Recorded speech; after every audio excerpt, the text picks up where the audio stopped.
ఏలూరు జిల్లాలో విషాదం నెలకొంది. వారణాసిలో నారాయణపూర్ వాసులు ఆత్మహత్య చేసుకున్నారు. క్రికెట్ బుకీల వేధింపులు భరించలేక అన్నదమ్ములు ఆత్మహత్య చేసుకున్నారు. గదిలోనే ఉరివేసుకొని అన్నదమ్ములిద్దరు కూడా ఆత్మహత్య చేసుకున్నారు.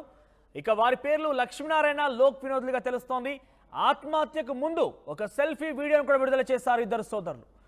గోపాల కృష్ణమరాజు అనుచరుల వేధింపులతోనే చనిపోతున్నట్టుగా వెల్లడించారు. క్రికెట్ బెట్టింగ్లోకి దించి 2 కోట్ల రూపాయలు స్వాహా చేశారని కూడా ఆరోపించారు. వీడియో ఆధారంగా వారణాసి పోలీసులు ప్రస్తుతం కేసు దర్యాప్తు చేస్తున్నారు. సో ఇక్కడ విజువల్స్ చూడొచ్చు. ఇద్దరు అన్నదమ్ములు కూడా లక్ష్మీనారాయణ, లోక్ వినోద్ ఇద్దరు కూడా బెట్టింగ్లోకి దిగారు. 2 కోట్ల రూపాయలు స్వాహా చేసుకున్నారు. ఆ తర్వాత కొంతమంది తనని ఇంకా కూడా వేధిస్తున్నారన్న కారణంగా వారణాసిలోని ఒక రూమ్లో ఇద్దరు కూడా ఉరివేసుకుని ఆత్మహత్య చేసుకున్నారు. ఈ యొక్క విషయం ఒక్కసారిగా ఏలూరు జిల్లాలో విషాదం నెలకొంది. విషాద ఛాయలు అలుముకున్నాయి. క్రికెట్ బుకీల వేధింపులు తాళలేకనే పేరు మెన్షన్ చేసి కూడా వారు ఆత్మహత్య చేసుకుంటున్నామంటూ సెల్ఫీ వీడియో రికార్డ్ చేశారు. గోపాల కృష్ణమరాజు అనుచరుల వేధింపులతోనే ఆత్మహత్య చేసుకుంటున్నట్టుగా వారు వెల్లడించారు. ఒకసారి వారు సెల్ఫీ వీడియో ఆధారితంగా చెప్పినటువంటి ఆ వీడియో చూద్దాం ఒకసారి. నా పేరు పెరుమాల లక్ష్మీనారాయణ, నా తమ్ముడు పేరు పెరుమాల లోక్ వినోద్. మమ్మల్ని మానసికంగా హింసించి ఆర్థికంగా ఇబ్బంది పెట్టి క్రికెట్ బుకీలోకి నా తమ్ముడిని లాగి మా తమ్ముడి చేత 2 కోట్ల వరకు డబ్బులు కట్టించుకున్నారు. అయినా కూడా ఇంకా డబ్బు కట్టాలని చెప్పి బ్లాక్మెయిల్ చేయడం మొదలుపెట్టారు. ఈ కారణాలన్నీ మమ్మల్ని ఎంతో మానసిక వేదన గురి చేశారు. అందుకనే ఈరోజు నేను నా తమ్ముడు ఆత్మహత్య చేసుకోబోతున్నాం. ఇంతకు ముందు కూడా ప్రయత్నించాం, కానీ మాకు కొంత డబ్బు అందుద్దని కొంతమంది చెప్పడంతో ఆ డబ్బు కోసం ఆగి ఆ దొరికిన డబ్బుతో మేము కొంతమందికి సెటిల్ చేసాం. ఇంకా మాకు రావాల్సిన అమౌంట్ ఉంది, అది అందట్లేదు. అది అందుతుందనే నమ్మకం కూడా మాకు లేదు. వీటిలన్నిటిలోనే మేము ఇరుక్కోవడానికి కారణం తండ్రి గోపాలకృష్ణరాజు, దాని తర్వాత తన అనుచరులు కమ్ముల గోపి, కమ్ముల సాయి తేజ, అలాగే విజయవాడలో ఉంటున్న గుర్రం ప్రసాద్, వీళ్ళే ముఖ్య కారకులు. వీళ్ళందరినీ నడిపించేది తండ్రి గోపాలకృష్ణరాజు. దయచేసి పోలీసు వారు ఇలాంటి క్రికెట్ బుకీలని సామాన్యుల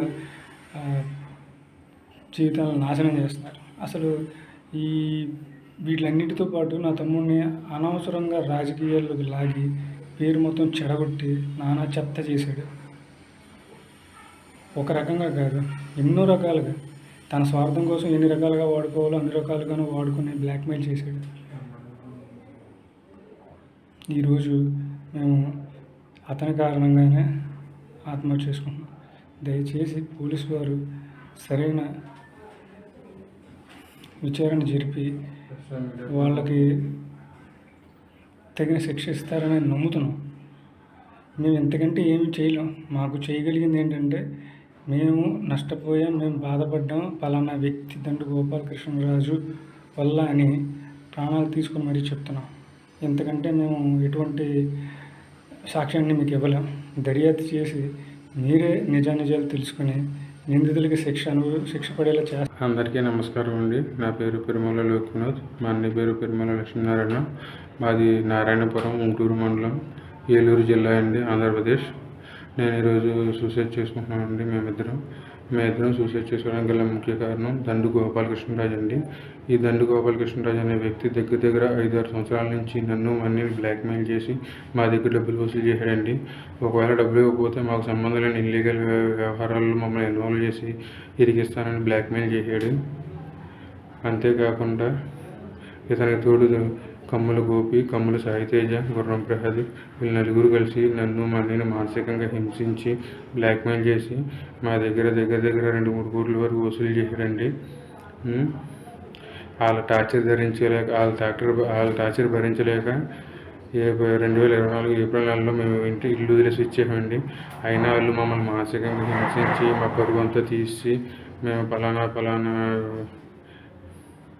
మమ్మల్ని అలా మా రిలేటివ్స్ దగ్గర అందరి వాళ్ళ దగ్గర మా గురించి చెడుగా మాట్లాడి మేము అన్న మాటలు కూడా అన్నట్టు కల్పించి మమ్మల్ని మానసికంగా చాలా హింసించారండి. ఈరోజు మేము ఇలా చనిపోదగ్గల కారణం దండు గోపాలకృష్ణరాజేనండి. దండు గోపాలకృష్ణరాజు అనే వ్యక్తి క్రికెట్ బుకీ అండి. అతని కింద దగ్గర ఒక 100-120 మంది క్రికెట్ బుకీలు ఉన్నారండి. ఈరోజు నేను మన ఇలా చేసుకుంటున్నానంటే దానికి కారణం దండు గోపాలకృష్ణరాజు అండి. దయచేసి పోలీసు వారు, కోర్టు వారు అతనికి తగిన శిక్ష పడేలాగా చేస్తారని కోరుకుంటూ సెలవు తీసుకుంటున్నానండి. ఎస్, తమని క్రికెట్ బెట్టింగ్లోకి దించి 2 కోట్లు స్వాహా చేయడమే కాకుండా ఇంకా కావాలంటూ కూడా తమని వేధిస్తున్నారంటూ గోపాలకృష్ణరాజు అనుచరుల వేధింపులు తాళలేకనే చనిపోయామంటూ కూడా ఇద్దరు అన్నదమ్ములు, ఎస్ మీరు చూడొచ్చు 2 విజువల్స్లో ఉన్నాయి. ఆ ఇద్దరు కూడా ఆ యొక్క ఆత్మహత్యకు ముందు మరొక వీడియో కూడా రికార్డ్ చేశారు. వీడియో రికార్డ్ చేసిన తర్వాత ఈ వీడియో ఆధారితంగా వారణాసి పోలీసులు ప్రస్తుతం కొందరిపై కేసులు కూడా నమోదు చేశారు. దీనికి సంబంధించి మరిన్ని అప్డేట్స్ మా ప్రతినిధి మణికుమార్ అందిస్తారు. ఎస్ మణికుమార్.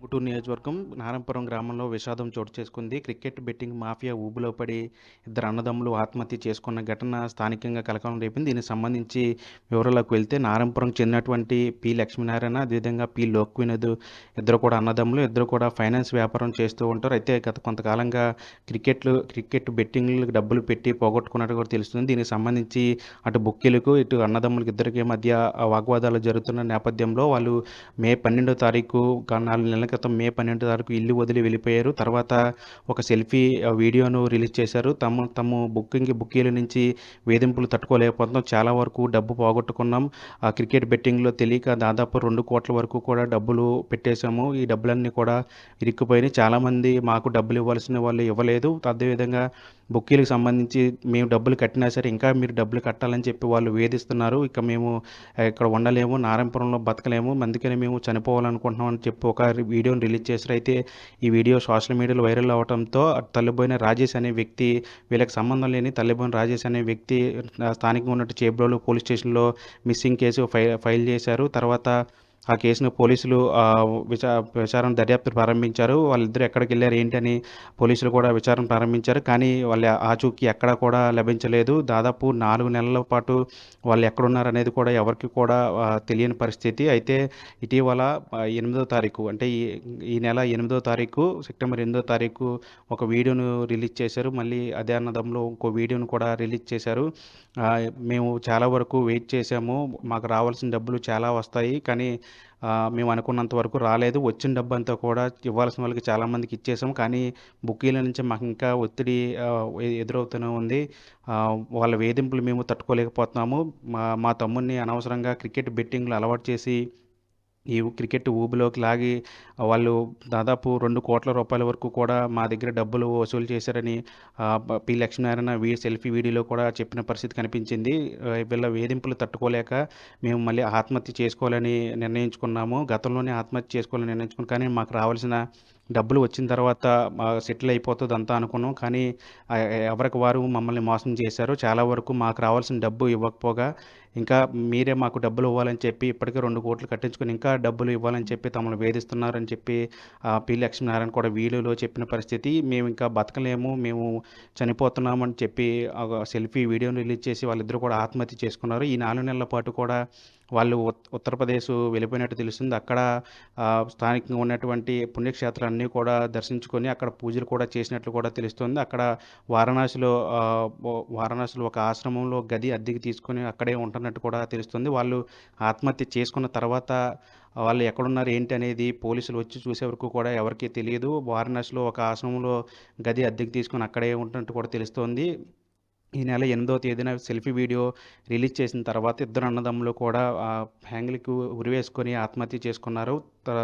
గది నుంచి ఎవరు బయటకు రావట్లేదని ఆశ్రమం సిబ్బంది తలుపు తట్టి చూసేటప్పటికి ఎవరు కూడా తలుపు తీయకపోవడంతో తలుపు బద్దలు కొట్టి చూశారు. వెంటనే పోలీసులకు సమాచారం అందించారు. ఇద్దరు కూడా ఆత్మహత్య చేసుకున్నట్లు కూడా మృతదేహాలు వేలాడుతున్నట్టు కనిపించింది. వెంటనే పోస్ట్ మార్టం నిమిత్తం మృతదేహాలను తరలించారు. సెల్ ఫోన్ల ఆధారంగా వాళ్ళకి సన్నిహితులకి సమాచారాన్ని అందించారు. దీంతో నారాయణపురంతో పాటు చుట్టుపక్కల ఉమ్మడి పశ్చిమ గోదావరి జిల్లా వ్యాప్తంగా కూడా ఈ వ్యవహారం చర్చనీయాంశం అవుతుంది. ఎందుకంటే ఉమ్మడి పశ్చిమ గోదావరి జిల్లాలోనే కైకిరంలో ఎక్కువ బెట్టింగ్లు జరుగుతుంటాయి. సెల్ఫీ వీడియోలో కూడా పి లక్ష్మీనారాయణ చెప్పిన విషయం అదే. కైకిరంకి సంబంధించి ఒక వ్యక్తి తమను ఇబ్బంది పెట్టారు. అతను బుక్కీగా ఉన్నారు. అతని అనుచరులు కూడా తమ ఇబ్బంది పెట్టారు.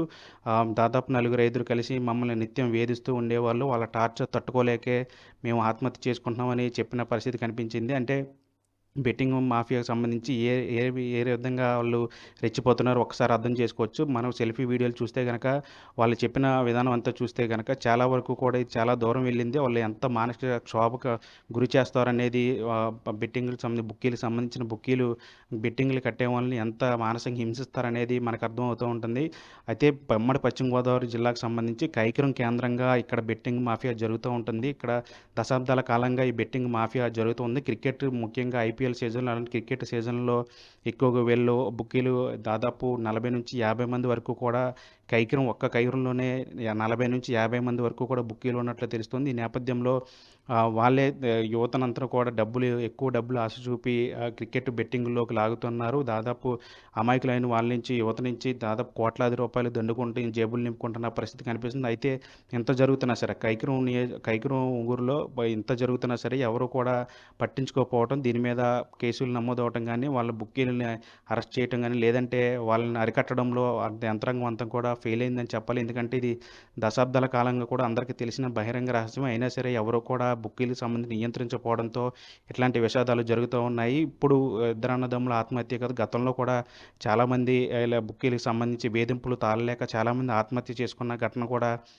లేకపోలేదు. కాబట్టి ఇప్పుడు మరోసారి ఇద్దరు యువకులు కూడా ఆత్మహత్య చేసుకోవడంతో ఇప్పుడు మరోసారి కైకిరం సంబంధించిన వ్యవహారం రాష్ట్ర వ్యాప్తంగా చర్చనీయాంశం అవుతుంది. ఇక్కడ నారాయణపురంకి చెందినటువంటి వ్యక్తులు ఎక్కడో ఉత్తరప్రదేశ్ వారణాసి వెళ్ళిపోయి అక్కడ ఆత్మహత్య చేసుకున్నారంటే వీళ్ళు ఏ విధంగా వాళ్ళని హింసించుంటారు, ఏ విధంగా వీళ్ళు రెచ్చిపోతున్నారు అనేది ఒకసారి ఆలోచించాల్సిన పరిస్థితి కనిపిస్తుంది. ఏదేమైనప్పటికీ కూడా కైకిరానికి సంబంధించి ఉమ్మడి పశ్చిమ గోదావరి జిల్లా వ్యాప్తంలోనే ఒక కైకిరంలోనే దాదాపు 40-50 వరకు బుక్కీలు ఉన్నారంటే వీళ్ళకి ఖచ్చితంగా రాజకీయ నాయకుల అండదండలు, అదేవిధంగా అధికారుల అండదండలు ఉన్నాయనే ప్రచారం కూడా జరుగుతుంది. ఈ నేపథ్యంలోనే వాళ్ళు ఎక్కడ కూడా తగ్గకుండా ఎక్కడికక్కడ బెట్టింగ్లు నిర్వహిస్తూ యువతనంతా కూడా డబ్బులు ఆశ చూపి వాళ్ళ బెట్టింగ్లోకి లాగుతున్న పరిస్థితి కనిపిస్తుంది.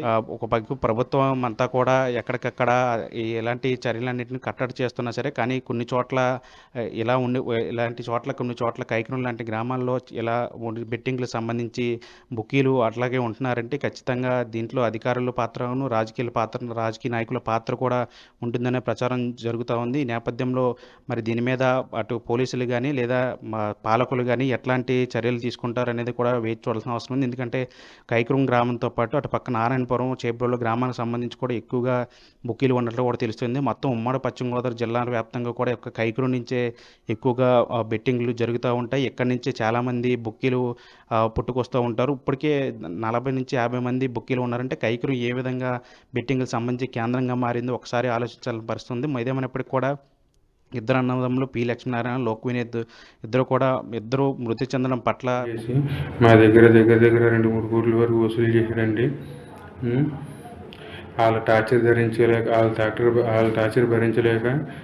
2024 ఏప్రిల్ నెలలో మేము ఇల్లు వదిలేసి వచ్చామండి. అయినా వాళ్ళు మమ్మల్ని మానసికంగా హింసించి మా పరువు అంతా తీసి మేము ఫలానా మమ్మల్ని మా రిలేటివ్స్ దగ్గర వాళ్ళ దగ్గర మా గురించి చెడుగా మాట్లాడి మేము అన్న మాటలు కూడా అన్నట్టు కల్పించి మమ్మల్ని మానసికంగా చాలా హింసించారండి. ఈరోజు మేము ఇలా చనిపోదగ్గల కారణం దండు గోపాలకృష్ణరాజేనండి. దండు గోపాలకృష్ణరాజు అనే వ్యక్తి క్రికెట్ బుకీ అండి. అతని కింద దగ్గర 100-120 మంది క్రికెట్ బుకీలు ఉన్నారండి. ఈరోజు నేను ఇలా చేసుకుంటున్నానంటే దానికి కారణం దండు గోపాలకృష్ణరాజు అండి. దయచేసి పోలీసు వారు, కోర్టు వారు అతనికి తగిన శిక్ష పడేలాగా చేస్తారని కోరుకుంటూ సెలవు తీసుకుంటున్నానండి. నా పేరు పెరుమాల లక్ష్మీనారాయణ. నా తమ్ముడి పేరు పెరుమాల లోక్ వినోద్. మమ్మల్ని మానసికంగా హింసించి ఆర్థికంగా ఇబ్బంది పెట్టి క్రికెట్ బుకీలోకి నా తమ్ముడిని లాగి మా తమ్ముడి చేత 2 కోట్ల వరకు డబ్బులు కట్టించుకున్నారు. అయినా కూడా ఇంకా డబ్బు కట్టాలని చెప్పి బ్లాక్మెయిల్ చేయడం మొదలుపెట్టారు. ఈ కారణాలన్నీ మమ్మల్ని ఎంతో మానసిక వేదన గురిచేసింది. అందుకనే ఈరోజు నేను నా తమ్ముడు ఆత్మహత్య చేసుకోబోతున్నాం. ఇంతకు ముందు కూడా ప్రయత్నించాం, కానీ మాకు కొంత డబ్బు అందుద్దని కొంతమంది చెప్పడంతో ఆ డబ్బు కోసం ఆగి ఆ దొరికిన డబ్బుతో మేము కొంతమందికి సెటిల్ చేసాం. ఇంకా మాకు రావాల్సిన అమౌంట్ ఉంది, అది అందట్లేదు. అది అందుతుందనే నమ్మకం కూడా మాకు లేదు. వీటిలన్నిటిలోని మేము ఇరుక్కోవడానికి కారణం తండ్రి గోపాలకృష్ణరాజు, దాని తర్వాత తన అనుచరులు కమ్ములు గోపి, కమ్ములు సాయి తేజ, అలాగే విజయవాడలో ఉంటున్న గుర్రం ప్రసాద్, వీళ్ళే ముఖ్య కారకులు. వీళ్ళందరినీ నడిపించేది తండ్రి గోపాలకృష్ణరాజు. దయచేసి పోలీసు వారు ఇలాంటి క్రికెట్ బుకీలని సామాన్యుల జీవితాలను నాశనం చేస్తున్నారు. అసలు వీటిలన్నిటితో పాటు నా తమ్ముడిని అనవసరంగా రాజకీయాల్లోకి లాగి పేరు మొత్తం చెడగొట్టి నానా చెత్త చేశాడు. ఒక రకంగా కాదు, ఎన్నో రకాలుగా తన స్వార్థం కోసం ఎన్ని రకాలుగా వాడుకోవాలో అన్ని రకాలుగానూ వాడుకుని బ్లాక్మెయిల్ చేశాడు.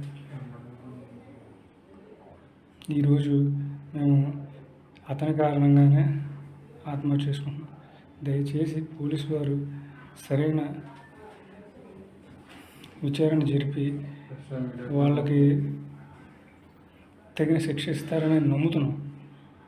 మేము ఎంతకంటే ఏమి చేయలేం. మాకు చేయగలిగింది ఏంటంటే, మేము నష్టపోయాం, మేము బాధపడ్డాం, పలానా వ్యక్తి తండ్రి గోపాలకృష్ణరాజు వల్ల అని ప్రాణాలు తీసుకొని మరీ చెప్తున్నాం.